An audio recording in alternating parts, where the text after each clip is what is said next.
Hello, Ogre owner here. I'm getting ready to unwind the great big coil that motivated me to rebuild my Jigs coil unwinder machine. And if you want to check out how I built that machine, you can go to the TEEP forum. That's at teep.forumco.com. I'd encourage you to go there and register there. There's lots of help available to people there, and it's a very good group.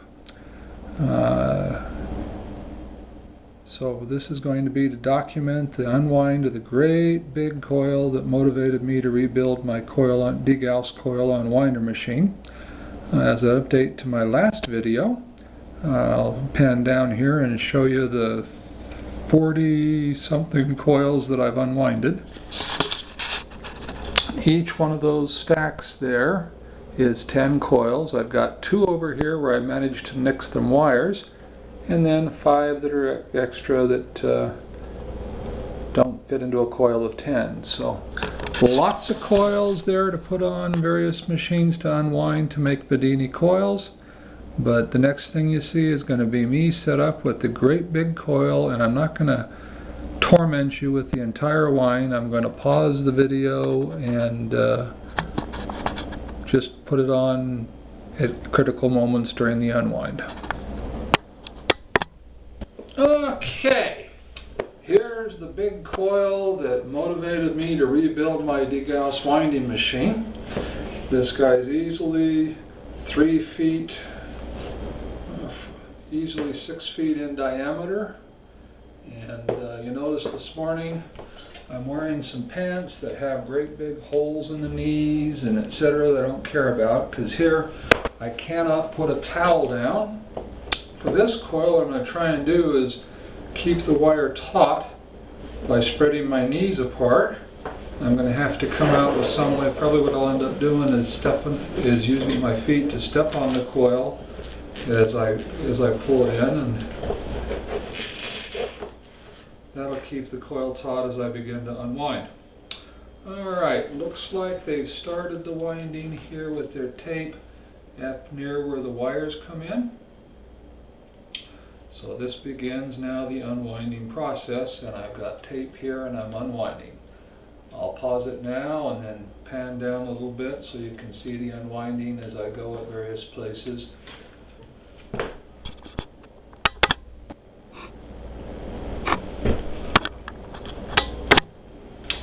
Okay, I've got enough of it unwound now where I can see that the wire is a nice red color.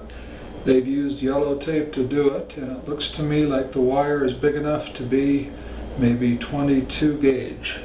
There's enough wire in this coil to make probably 3 or 4 Bedini coils. One thing, you'll be able to judge how far along I am in the unwind process by how big this ball of electrical tape gets. But as you can see, I step on the ends, give me a working length coming up over my knees, and then just pull the wire taut and unwind as I go. And big, beautiful 22 gauge red wire coming off this coil.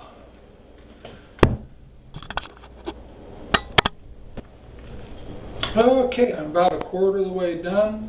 I've come across one place here where they actually put a piece of tape on, but it's coming along pretty well.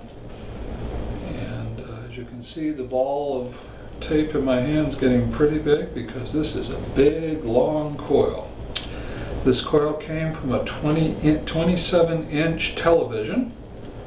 And look, interesting what you see as you unwind. There is another little roll of keep together tape.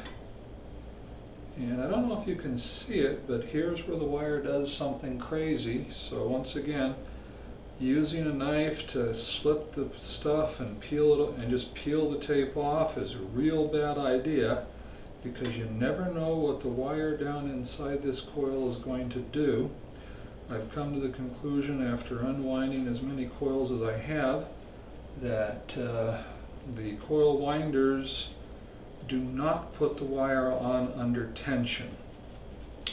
because if it were under tension, there's no way that this little kink here and this little guy over here could be in this coil.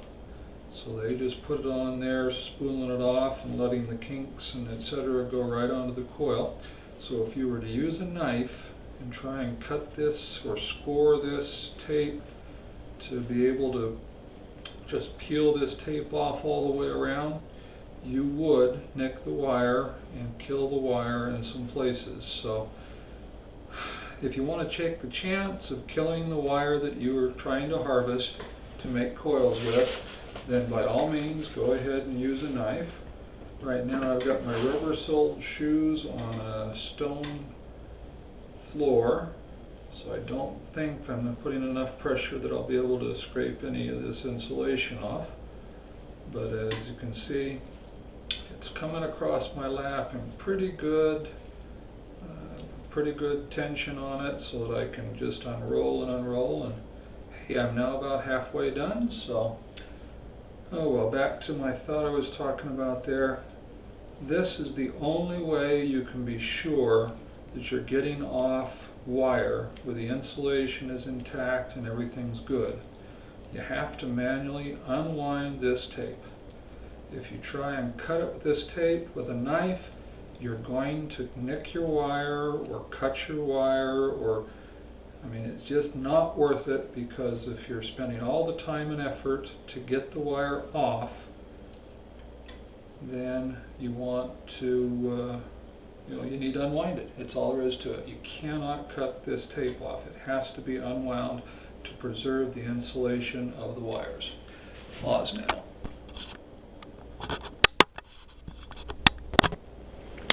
Okay, I've now, I think, reached the 3/4 point, and the tape got to the point where it was becoming unstable.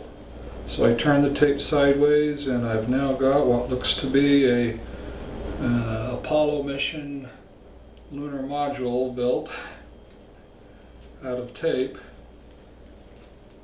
But I'm finding that the heel of my left hand holding the wire and my right hand underneath supporting the wire supports it enough, and this wire is of a thick enough gauge that it keeps it stiff enough that I don't have to really step on it or do much with the wire to keep it straight so that I can unwind it. And this is beautiful, probably 22, maybe 23 gauge wire. And I'm now about getting to the end of this tape. And I'll probably end up putting in some coil keepers. On this one it's big enough, I want to put coil keepers in at 4 cardinal points. Don't really feel the need to show you how I tape up down here, but as you can see, we've got 1, 2, 3, and notice how the wire just all kinds of funky, going everywhere, all over the place here. Just another thing where a knife through this tape would have been a real bad idea with this coil. So next thing you'll see, because this is getting up to around 8 minutes, will be a comparison of this coil on the ground versus a comparison of a normal coil that I get off of a TV, out of a computer monitor. Okay, here you can see that coil that I just unwrapped, and how much bigger it is than the little monitors, the coils that come out of some normal monitors. So I'll probably make a video of that big red coil on the new degaussing machine. It's now over 9 minutes, so I'll call it here. This is Ogre Owner signing off.